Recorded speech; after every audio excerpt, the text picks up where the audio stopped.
Details చూస్తే 2026 assembly ఎన్నికలే లక్ష్యంగా Tamil Nadu cabinet పునర్వ్యవస్థీకరణ జరిగింది.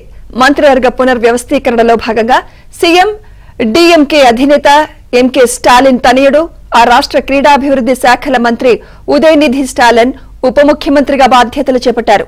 అలాగే మనీ లాండరింగ్ కేసులో జైలుకు వెళ్లి 2 రోజుల క్రితమే బెయిల్పై విడుదలైన మాజీ మంత్రి సెంథిల్ బాలాజీని మళ్లీ స్టాలిన్ మంత్రివర్గంలోకి తీసుకున్నారు. तब शुभ नामे जागे तब शुभ आशीष मागे गाहे तब जय गाथा जनगण मंगलदायक जय. అలానే తన కేబినెట్ లోని ముగ్గురికి ఉద్వాసన పలికిన స్టాలిన్ వారి స్థానంలో కొత్త వారిని తీసుకున్నారు. పాడి పరిశ్రమ మంత్రి మనో తంగరాజ్, మైనార్టీల సంక్షేమ మంత్రి జియానీ మస్తాన్, పర్యాటక మంత్రి రామచంద్రన్లను తప్పించారు. కొత్తగా గోవి చెంజియన్, ఆర్ రాజేంద్రన్, ఎస్ఎం నాసర్లను అవకాశం దక్కింది. కొత్తగా మంత్రివర్గంలోకి తీసుకున్న వారితో గవర్నర్ ఆర్ఎన్ రవి ప్రమాణ స్వీకారం చేయించారు.